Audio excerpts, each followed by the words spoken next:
So hey there, this is Mr. Krish and welcome to my channel Mr. Krish on the go. Hope you guys are doing absolutely fine. So कुछ ऐसा चल रहा है हमारे यहाँ का weather because of the cyclone Yaas. Continuous बारिश हो रहा है, उसके साथ एक रेनी सीजन जैसा वेदर है। सो आज हम एक बहुत ही इंटरेस्टिंग टॉपिक के ऊपर बात करेंगे जिसके ऊपर बहुत सारे क्वेश्चंस मुझे मिलता था। इवन मैंने जो Q&A वीडियो किया था उसमें भी मैंने एक छोटा सा क्वेश्चन पिक किया था उसके ऊपर। सो आज का टॉपिक है वाई आई चोज FZ, क्यों मैंने FZ चूज किया ओवर अदर मोटरसाइकिल्स। क्योंकि 150 टू 160 सीसी सेगमेंट में आपको बहुत सारे मोटरसाइकिल का ऑप्शन मिल जाएगा। यहाँ पर आपको मिल जाता है hero Xtreme 160R, Apache 164V, Bajaj Pulsar 160, Suzuki Gixxer और जिक्सर SF, होंडा एक्सब्लेड, ऐसे बहुत सारे ऑप्शन आपको मिल जाता है। सो क्यों मैंने इन सारे ऑप्शन को साइड में रख के यामाहा FZ ही चूज़ किया। यामाहा के अंदर भी आपको एक ऑप्शन मिलता है जो कि है यामाहा YZF R15 वर्जन 3। सो मैंने क्यों वर्जन 3 भी नहीं चूज़ किया, क्यों मैंने FZ ही चूज़ किया, उसके ऊपर ही आज वीडियो होगा। 60 to 70% लोग एक क्वेश्चन मुझसे पूछते हैं कि कौन सा बाइक बेटर है, FZ बेटर है या अपाचे बेटर है या NS बेटर है। तो एक्चुअली ऐसे कोई बाइक में कंपैरिजन नहीं होता है। कंपैरिजन ऐसे होता है कि which bike is better for you. Actually आपको देखना पड़ेगा कि कौन सा bike is better for you, मतलब कौन सा बाइक आप में ज़्यादा सूट करता है, कौन सा बाइक आपके लिए ज़्यादा कंफर्टेबल है। क्योंकि सिर्फ पावर देख के बाइक नहीं खरीदा जाता है actually. As you all know FZ is the least powerful bike in this segment. But फिर भी क्यों मैंने FZ चूज़ किया, सिर्फ पावर को देख के FZ मैंने चूज़ नहीं किया। बहुत सारे एस्पेक्ट होता है, उसके बारे में ही आज इस वीडियो में डिटेल में बात करेंगे कि मेरे लिस्ट में कौन कौन सा बाइक था, क्यों मैंने उन सब बाइक को रिजेक्ट करके क्यों मैंने FZ लिया, कौन सा पॉजिटिव पॉइंट है, कौन सा नेगेटिव पॉइंट है, उन सभी के बारे में आज डिटेल में बात करूंगा। सो बने रहिए, पूरा वीडियो को एंड तक देखिए क्योंकि बहुत ही इंफॉर्मेटिव और इम्पोर्टेंट टॉपिक होने वाला है। और अगर ये वीडियो पसंद आए तो ज़रूर इस वीडियो को लाइक कीजिए, मेरे चैनल को सब्सक्राइब कर सकते हैं, इस वीडियो को शेयर कर सकते हैं और मेरा जो इंस्टाग्राम का अकाउंट का हैंडल है वो मैं डिस्क्रिप्शन में दे दूंगा, आप जाके चेक कर लो। और अगर आपने अभी तक FZ का Q&A वीडियो नहीं देखा है सो वो भी, उसका भी लिंक डिस्क्रिप्शन में है, आप जाके चेकआउट कर लो। सो चलिए जल्दी जल्दी से वीडियो को शुरू करते हैं बिना किसी देरी के।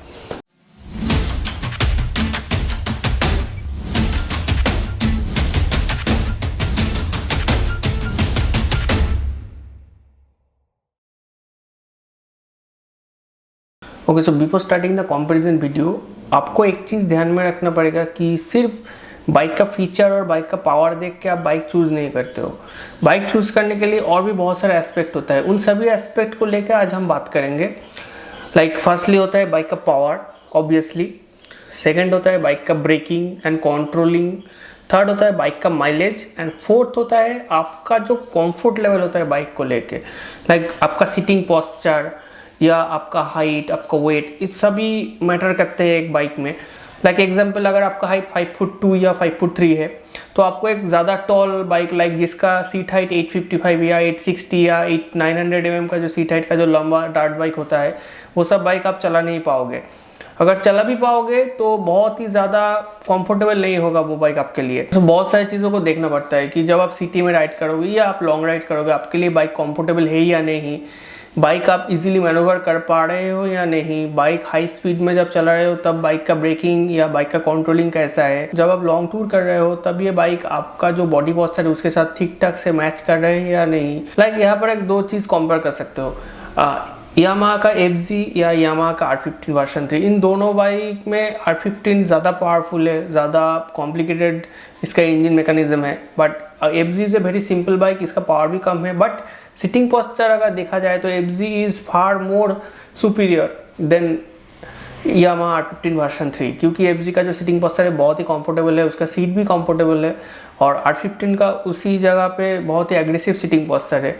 लाइक ट्रैक फोकस जो बाइक होता है, तो आप अगर आप लॉन्ग टूर करोगे तो FZ is more comfortable than R15। R15 में बहुत सारे प्रॉब्लम आ सकता है, आपका बैक पेन हो सकता है, रिस्ट पेन हो सकता है, बट FZ में वो सब कुछ भी नहीं होगा। But that also depends on your body posture. अब बहुत सारे लोगों में इसका डिफरेंस है। लाइक कुछ, अगर आप ज़्यादा टॉल पर्सन हो तो R15 आपके लिए कंफर्टेबल हो भी सकता है। लाइक इन माय केस मुझे क्रूज़र बाइक चलाने में उतना ज़्यादा कंफर्टेबल फील नहीं होता है। लाइक जो एवेंजर है या फिर जो भी क्रूज़र बाइक आपका हो उनमें उतना ज़्यादा कंफर्ट फील नहीं होता है, क्योंकि जब मेरे पास एवेंजर था और मैं एवेंजर चलाता था कुछ देर चलाने के बाद मेरा बैक पेन होना शुरू होता था, क्योंकि वो जो अपराइट सिटिंग पोस्चर होता है ना वो मेरा जो बॉडी है वो ठीक ठाक से सपोर्ट नहीं करता था। और ये जो एफजी का सिटिंग पोस्चर है अपराइट बट थोड़ा सा लीन फॉरवर्ड है, थोड़ा सा स्लाइटली एग्रेसिव। ये जो सिटिंग पोस्चर है, ये सिटिंग पोस्चर मुझे बहुत ही पसंद है। ये सिटिंग पोस्चर बहुत ही कंफर्टेबल है मेरे लिए।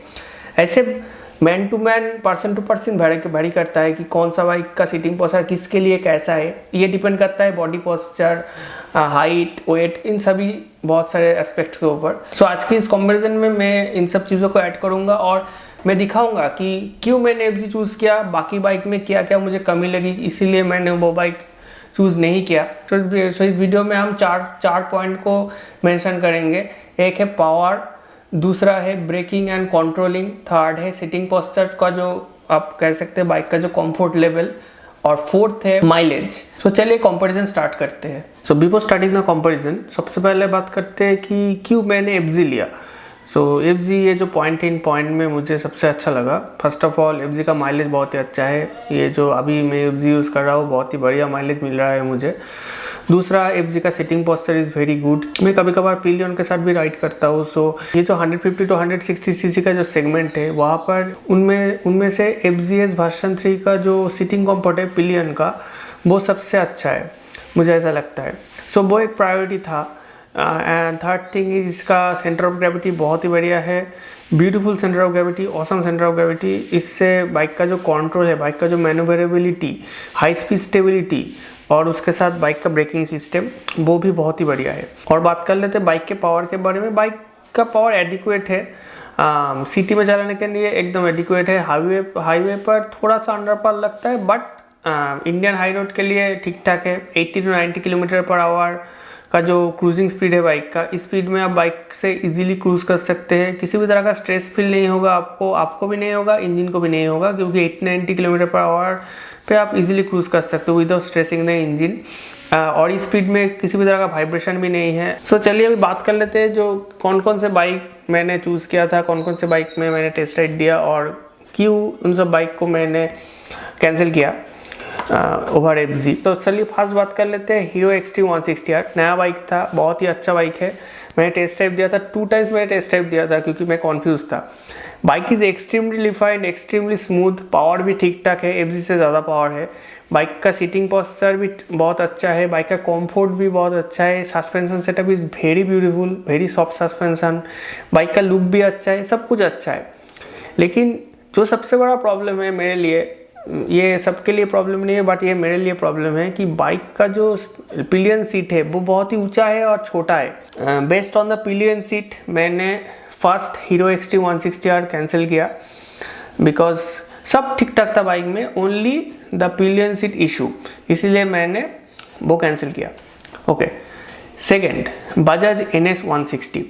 ओके, सो NS 160 मैंने टेस्ट राइड दिया था।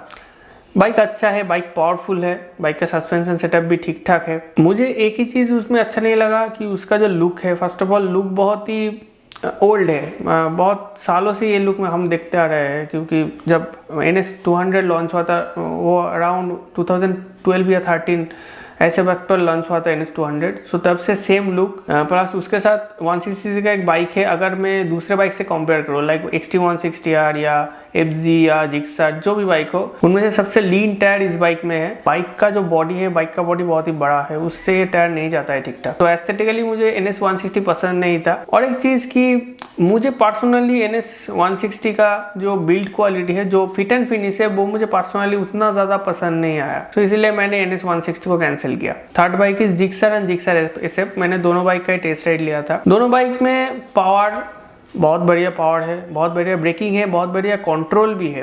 बाइक का माइलेज भी ठीक ठाक है according to the company guys, मुझे एक्चुअल माइलेज पता नहीं है। सब कुछ ठीक ठाक था, लेकिन एक चीज़ में प्रॉब्लम हो गया कि बाइक का जो सीटिंग पोस्चर है वो ठीक ठाक नहीं है, क्योंकि उसका जो सीट है, seat kind of sloppy type of seat है। जब आप नॉर्मली जब बैठोगे, बाइक चलाना स्टार्ट कर दोगे, जितने भी आप ब्रेक मारोगे ना, आप आगे धकेलते हुए चले आओगे। सो ये प्रॉब्लम मेरे साथ हुआ है, बाकी सब ठीक ठाक है। जिक्सर SF जो बाइक है बहुत ही बढ़िया था, बहुत ही पसंद आया था मुझे। एक्चुअली मैं लेने ही वाला था जिक्सर SF जो बाइक है, बट सीटिंग पोस्चर के इशू के लिए मैंने वो कैंसिल कर दिया। अब नेक्स्ट मैं गया था होंडा एक्सब्लेड चेक करने के लिए, बट एक्सब्लेड में सब कुछ ठीक था, बट उसका रिफाइनमेंट मुझे उतना अच्छा नहीं लगा, क्योंकि यामा एफजी टेस्ट राइड देने के बाद उतना ज़्यादा रिफाइन आपको नहीं लगेगा जो एक्सब्लेड है। But Xblade is a very good motorcycle, so इसलिए मैंने एक्सब्लेड भी कैंसिल कर दिया। सो नेक्स्ट मैं गया टीवीएस अपाचे के शोरूम में, वहाँ पर मैंने अपाचे 160 का टेस्ट राइड दिया। Apache 160 is very beautiful motorcycle, premium build quality, power is awesome, everything is great. Bike का बिल्ड क्वालिटी बहुत ही ज़्यादा प्रीमियम था, मुझे बहुत पसंद आया था। लेकिन जो प्रॉब्लम मेरे साथ वहाँ पर हुआ कि ये जो अपाचे 164 भी है उसका ब्रेकिंग परफॉर्मेंस उतना अच्छा नहीं है। ब्रेक थोड़ा सॉगी लगता है, वो इंस्टेंट बाइट नहीं है वो ब्रेक में। प्लस उसके साथ इसका जो सीटिंग पोस्चर है वो मेरे पोस्चर के हिसाब से ठीक ठाक नहीं लगा मुझे, क्योंकि हैंडल बार थोड़ा सा डाउन है और फुट पैक थोड़ा सा अप है और पीछे है। सो मुझे थोड़ा अनकम्फर्टेबल लगा सीटिंग पोस्चर, सो इसलिए मैंने ये बाइक कैंसिल किया। सो फाइनली अभी मेरे पास था 3 बाइक, यामा MT 150, R15 वर्जन 3 और FZ वर्जन 3। सो फर्स्ट मैंने R15 को कैंसिल कर दिया क्योंकि स्पोर्ट्स बाइक था, नॉट फॉर मी। अब MT is a very beautiful bike, मैंने MT का 2-3 बार टेस्ट राइड दिया है और FZ का एक बार ही टेस्ट राइड दिया है। एक बार में ही मुझे FZ पसंद आ गया था।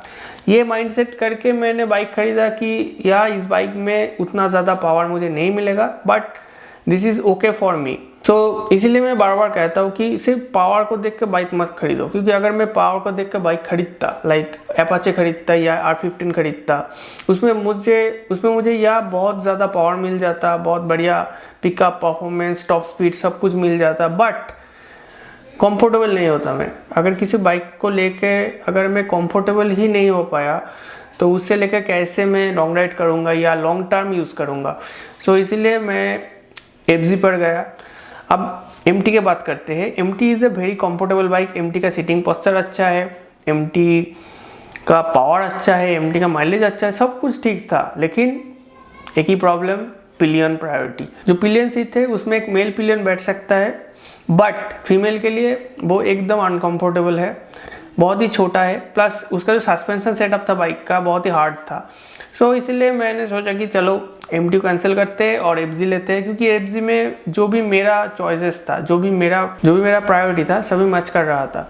सो इसीलिए फाइनली मैंने FZ चूज़ किया। अब इस वीडियो से मेरा एक ही मतलब है कि मेरे पास जितने भी कमेंट आते हैं सभी पावर रिलेटेड कमेंट आता है कि इस बाइक का पावर कम है, इस बाइक का पावर ज़्यादा है, कौन सा लेना ठीक रहेगा।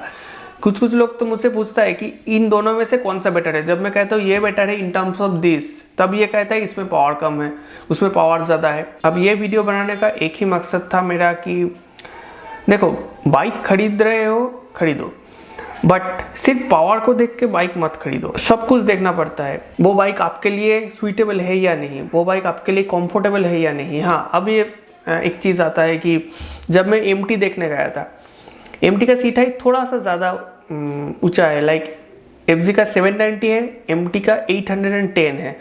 सो obviously for my height, I am 5'6", MT is also comfortable, but FZ is more comfortable than MT, because FZ का जो सीट है वो MT से थोड़ा डाउन है। सो FZ में मेरा दोनों पैर ही ऑलमोस्ट फ्लैट फुट हो जाता था, लेकिन MT में टिप्टो हो रहा था। सो टिप्टो से फ्लैट फुट ज़्यादा अच्छा है, अनप्रेडिक्टेबल है रास्ता, कहीं पर भी कुछ भी हो सकता है।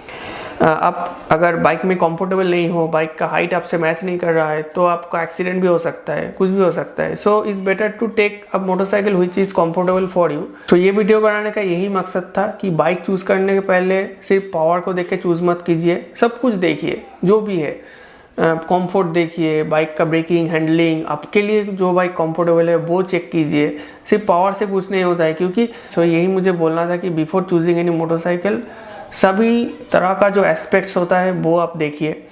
सिर्फ पावर देख के, बाइक का लुक देख के बाइक नहीं लेना चाहिए, सब कुछ देखना पड़ेगा, ब्रेकिंग देखना पड़ेगा, सब कुछ, एवरीथिंग। अभी आप कह सकते हो कि FZ का जो मीटर कंसोल है वो बहुत ही बेकार है, क्योंकि मेरे पास तो एनटॉक था, उसका जो मीटर कंसोल है वो फुली लोडेड था, उसमें बहुत सारे इन्फॉर्मेशन आते थे। इवन अगर आप ब्लूटूथ से कनेक्ट कर दो मोबाइल को तो आप उसमें नेविगेशन भी देख सकते थे।